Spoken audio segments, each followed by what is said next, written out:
नमस्कार दोस्तों, मेरा नाम है विवेक और आप देख रहे हो एग्जाम्स अहेड यूट्यूब चैनल। जैसा कि आपको पता ही होगा कि हम अपने चैनल पे डेली आपके लिए 2 वैकेंसी लेकर आते हैं। जो पहली वैकेंसी की वीडियो है वो आती है सुबह 10 बजे और दूसरी वीडियो आती है दोपहर में 3 बजे। तो अगर आप हर रोज़ 2 नई भर्ती के बारे में जानना चाहते हो, वो भी बिल्कुल फ्री में, तो तुरंत आप इस चैनल को सब्सक्राइब कर लो।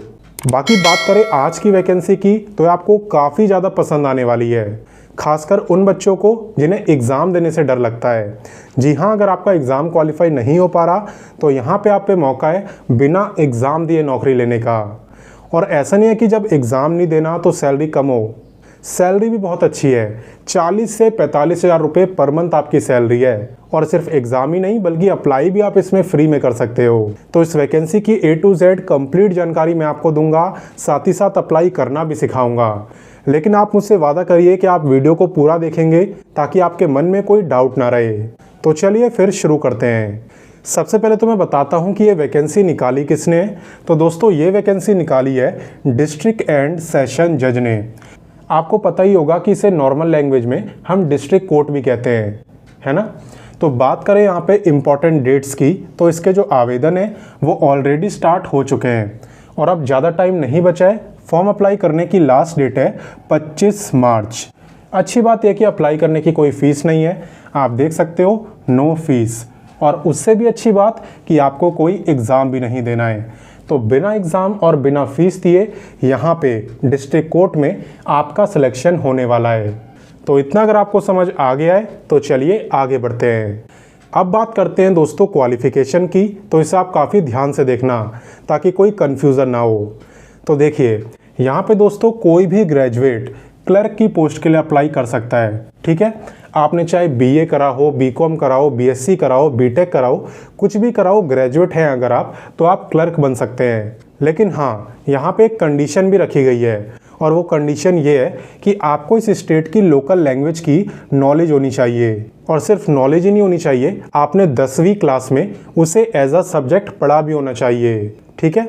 बात करें दोस्तों यहाँ पे सैलरी की, तो देखिए 29,200 सिर्फ आपका बेसिक पे है, प्लस अलग से आपको अलाउंसेस भी मिलेंगे। तो 29,200 में जब आप अलाउंसेस वगैरह मिलाओगे तो 40 से लेके 45,000 के बीच आपकी टोटल सैलरी हो जाएगी। तो इससे बढ़िया बात और क्या हो सकती है, बिना एग्ज़ाम दिए 40 से 45,000 की नौकरी मिल जाए। तो आई थिंक इतना आपको अच्छे से समझ आ गया होगा। तो चलिए हम आगे बढ़ते हैं। अब बात करते हैं दोस्तों एज लिमिट की। तो मैं आपसे हमेशा बोलता हूँ कि आपको ध्यान देना है कि आपकी एज काउंट कब से हो रही है। तो देखिए, आपकी यहाँ पे एज काउंट हो रही है 1 जनवरी 2025 से। यानी कि अगर नए साल यानी 1 जनवरी 2025 को आप 18 से 37 साल के बीच में थे, 18 से 37 ईयर के बीच में थे, तब आप इस वैकेंसी में अप्लाई कर सकते हो। और बाकी दोस्तों, ये आपकी जनरल की एज लिमिट होती है। यहाँ पे रिजर्व कैटेगरी को अलग से रिलैक्सेशन भी मिलता है। तो चलिए वो भी मैं आपको बता देता हूँ। रिलैक्सेशन की जहाँ तक बात है ना, तो SC ST को मिलता है पूरे 5 साल का और OBC को मिलता है पूरे 3 साल का। हालांकि रिलैक्सेशन आप तभी ले पाओगे जब आप इसी स्टेट में रहते होगे जिसमें वैकेंसी आई है। अगर आप अदर स्टेट से अप्लाई कर रहे हो तब आप सभी जनरल कैटेगरी में काउंट करे जाओगे। आगे बात समझ? तो चलिए आगे बढ़ते हैं। अब मैं आपको बताता हूं दोस्तों सिलेक्शन प्रोसेस के बारे में। तो देखिए, यहाँ पे आपका जो सिलेक्शन है वो ऑफलाइन इंटरव्यू के बेस पे होने वाला है। ऑफलाइन यानी आपको इंटरव्यू के लिए बुलाया जाएगा और आपको वहाँ पे जाना होगा। घर बैठे ऑनलाइन इंटरव्यू नहीं है, ऑफलाइन इंटरव्यू है। अब आप बोलोगे कि सर इंटरव्यू की डेट क्या है, इंटरव्यू कब होगा? तो देखिए, इंटरव्यू की डेट अभी अनाउंस यहाँ पे नहीं करी गई है और वैसे भी ये सिर्फ उन्हें ही बताई जाएगी जो बच्चे शॉर्टलिस्ट होंगे। कहने का मतलब यह है कि पहले तो सभी बच्चे इसमें अप्लाई करेंगे, उसके बाद ये जो विभाग है यानी जो डिस्ट्रिक्ट कोर्ट है वो उनमें से कुछ बच्चों को शॉर्टलिस्ट करेगा, छांटेगा।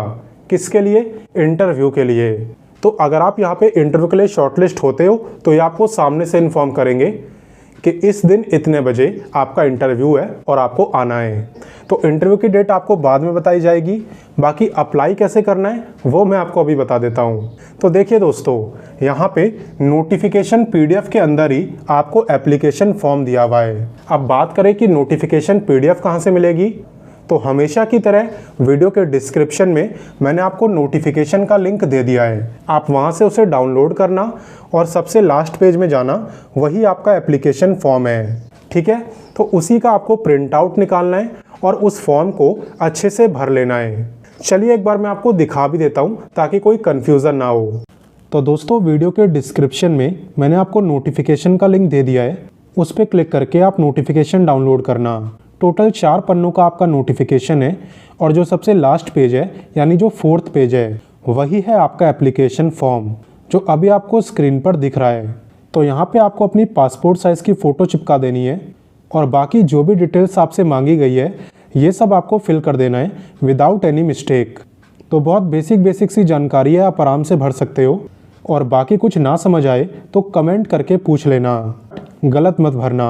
तो जब आप ये फॉर्म पूरा भर लो तो इसे आपको एक एनवलप में डालना है, यानी कि एक लिफाफे में। क्या क्या डालना है? अपना एप्लीकेशन फॉर्म डालना है, साथ ही में अपने बाकी डॉक्यूमेंट्स की फ़ोटोकॉपी, जैसे कि आपकी मार्कशीट हो गई, डेट ऑफ बर्थ प्रूफ हो गया, अगर रिजर्व कैटेगरी से हो तो कास्ट सर्टिफिकेट हो गया, आधार कार्ड की कॉपी हो गई। तो ये सब आपको डाल देना है। और ये जो एड्रेस आपको दिख रहा है ना, office of the district and session जज, जुडिशियल कोर्ट कॉम्प्लेक्स, मनसा, और यह है आपका पिन कोड। इसी एड्रेस पर आपको अपने एनवलप को सेंड करना है।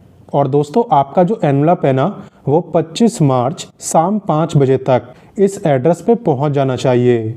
अगर इसके बाद पहुंचता है तो आपका फॉर्म रिजेक्ट हो जाएगा। तो इसलिए अगर आपको इस वैकेंसी में अप्लाई करना हो तो जल्द से जल्द कर देना। मनसा दोस्तों आपका पंजाब में आता है और जैसा कि मैंने बोला था कि आपको स्टेट लैंग्वेज आनी चाहिए, आपने वहाँ की स्टेट लैंग्वेज को एज अ सब्जेक्ट 10वीं क्लास में पढ़ा होना चाहिए। तो इसका सिंपल सा मतलब है कि अगर आपने 10वीं क्लास में पंजाबी एज अ सब्जेक्ट पढ़ा है तब आप इसमें अप्लाई कर सकते हो, फिर आप चाहे अदर स्टेट के क्यों ना हो। तो वैसे दोस्तों, ये आपकी कोई परमानेंट जॉब नहीं है, यह है आपकी कॉन्ट्रैक्ट बेसिस की जॉब, जिसमें कि स्टार्टिंग में आपको 6 मंथ के लिए रखा जाएगा और अगर आप अच्छे से काम करोगे तो ये टाइम पीरियड और आगे भी बढ़ सकता है, मोस्टली बढ़ता ही है। बाकी अब आपका काम है इस वीडियो को ज़्यादा से ज़्यादा शेयर करना अपने दोस्तों के साथ, भाई बहनों के साथ, जिसकी भी आप मदद करना चाहते हो सबके साथ शेयर कर देना। और हाँ, अगर आप मुझे मोटिवेट करना चाहते हो ना तो वीडियो को एक लाइक कर देना, क्योंकि आपको मालूम है आपके एक लाइक से मैं बहुत मोटिवेट होता हूँ। बाकी ठीक है, मिलते हैं आपसे नेक्स्ट वीडियो में फिर एक नई वैकेंसी के साथ। तब तक के लिए अपना ख्याल रखिए, अच्छे से पढ़ाई करिए। जय हिंद।